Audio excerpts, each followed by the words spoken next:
All right, we got the Emissary back. It's slow to load out of the mag, which is interesting, but it is what it is. It may need some further breaking in, but with some of the improvements that they made, I'd like to see what it can do.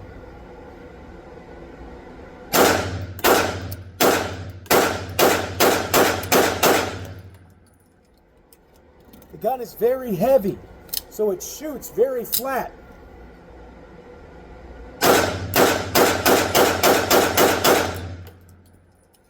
I never seem to lose track of the front sight. All right, here we go. This is the Springfield magazine. Watch. It's slow. I might want to consider using a higher pound spring.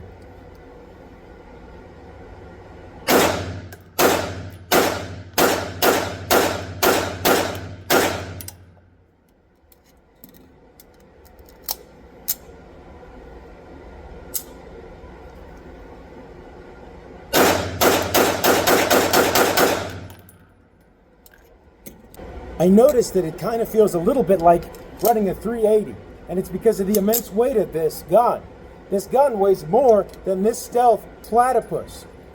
Both of these guns weigh the same, and this gun is at least 40% bigger around the entirety of it.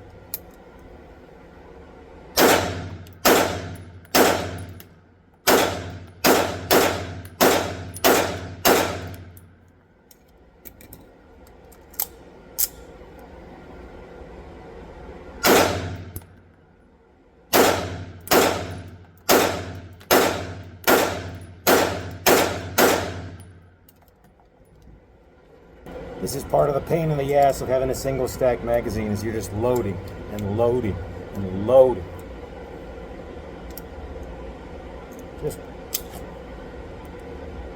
Just loading forever. These Springfield magazines aren't the best, but they work. All right, here we go. I think that this recoil spring needs to be a pound or two stronger to overcome the force that the disconnector is putting on the top of the slide. The bottom of the slide.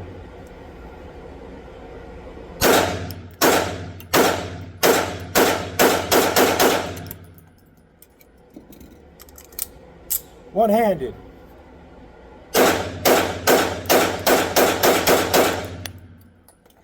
That's about the easiest one-handed shooting I've ever done.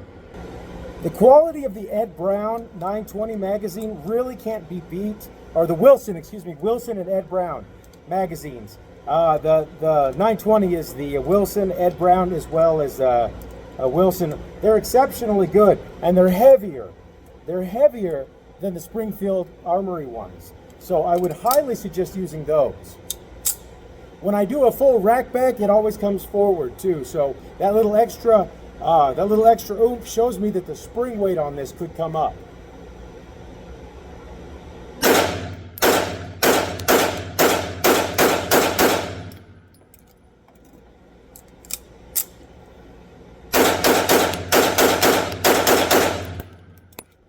These triple taps were very easy. I really think that this is a great gun for anyone who is recoil sensitive. That being said, it's so unbelievably heavy, it's really hard to shoot, or not hard to shoot, it's hard to carry, I think. It weighing 2.5, maybe 2 3/4 pounds, and only having 9 or 10 rounds, it's interesting.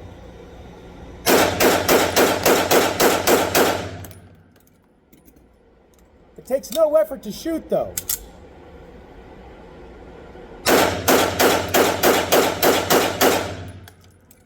Going to compare my Platypus, which is my best shooting gun, to this, and I want you to see the muzzle rise on either. So I'm going to be shooting so that I can test out a new PMag, Glock PMag 21 rounder for my Platypus. So let's go ahead and just see if we can get a strong difference in the amount of muzzle flip that you're going to see. Exactly the same as I was shooting before.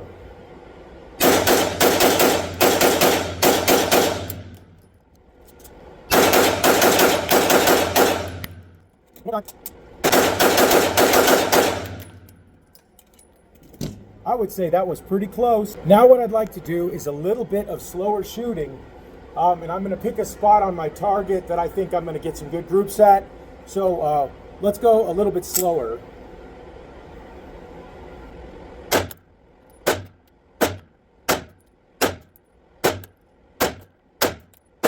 All right, so we're shooting at target number 3. So our sights are a little tiny bit high, but that was 9 rounds, you know, somewhere in there. So obviously not in bad shape here. I mean, I think what I'll do is I'll shoot another magazine of that, and I'll shoot at target number 1, and we'll see what we can do in that. Now, the gun feels pretty accurate. See, look at this short stroke again. That's the disconnector in there. That's what it's getting hung up on, is the disconnector.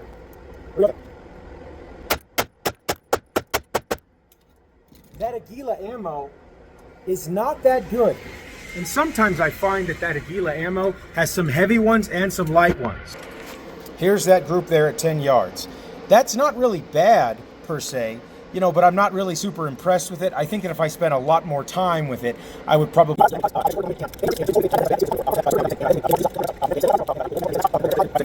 And I took a bunch of screenshots from their website. I got an email from them the same day saying they didn't have it in stock. And then they gave me this ammo for free because they wanted to replace it. And so I would not be very mean to them online.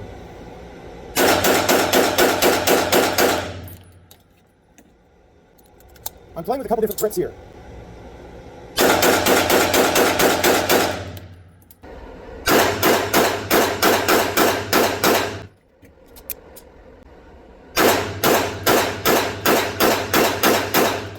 I love the movie Taken with Liam Neeson. And so one of my favorite parts of that movie is when he shoots the bad guy who's in the hostage position, right? And he's holding the girl. And so I'm going to try some shots like that at a 10-yard headshot.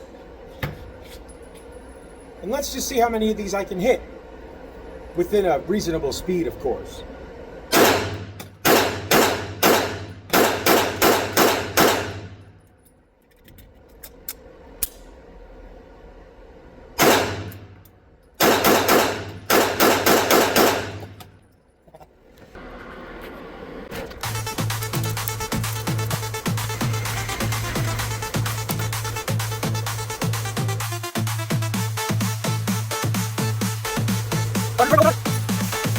You got to clean up your range for X. Well, I hope something fun happened in the meantime. Okay, well, I've got another target set up for 10 yards. Let's work on that. Here's a little range trick. Leave your ammo kind of scattered in a pile like this. When you're sitting there picking them out and sticking them in with 2 hands, it can take such a long time, right? And if you're using one of these, oh man, God bless you, these are amazing. But if you leave them scattered like that, a little bit better chance of being able to to pick them up quicker. That's just something I've learned over the years. So if you use that information, you can. If you don't want to, you don't have to. I'm going to do a Mozambique drill. 2 in the chest, 1 in the head.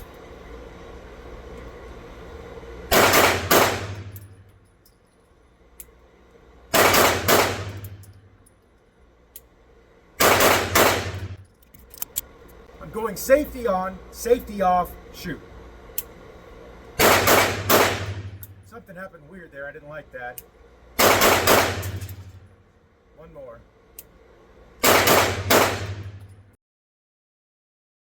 I wasn't focused. I'm going to run the Mozambique drill again.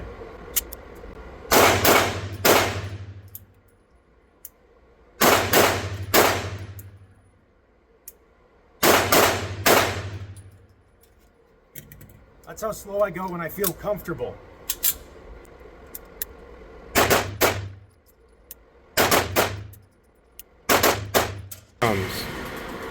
This is a fresh target, so this is all from the same drill. You know, I'd say 70 to 80% of these are A-zone. I'd say 50% of these are A-zone where they need to be. So obviously slowing down is something that I need to do. Drills like this can really show you where you're deficient and where you need to get better and improve. So I think that one of the things that I need to do is taking my time. A lot of guys, when they're doing things like this, don't take their time and they will rush through it and miss. You can't afford to do that in a defense situation.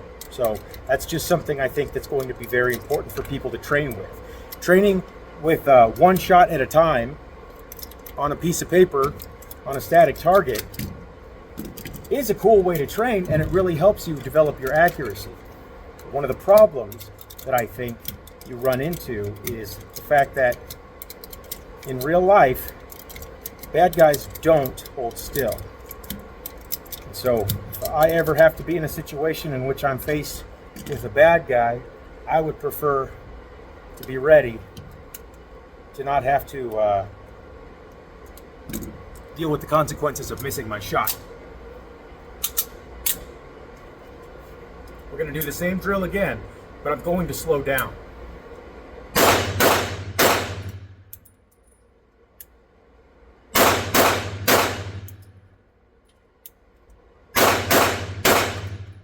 These are hitting much more accurately at this speed, and it's not much slower than I was already doing. Okay, here we go.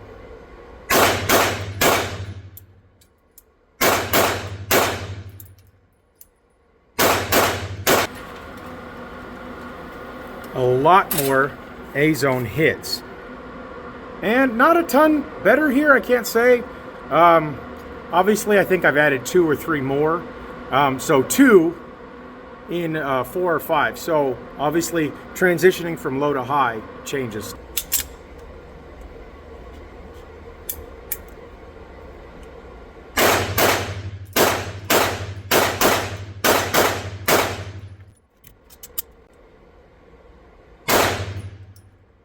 First failure of the day. That was a failure to feed.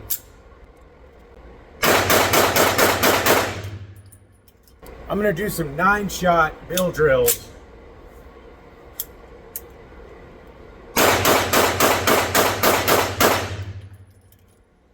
That speed seems good for me.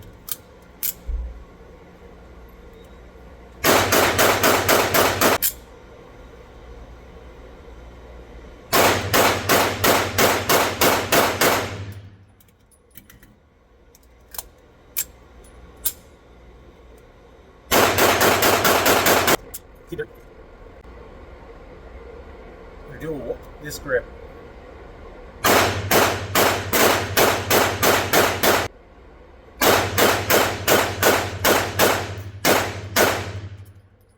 One more neck.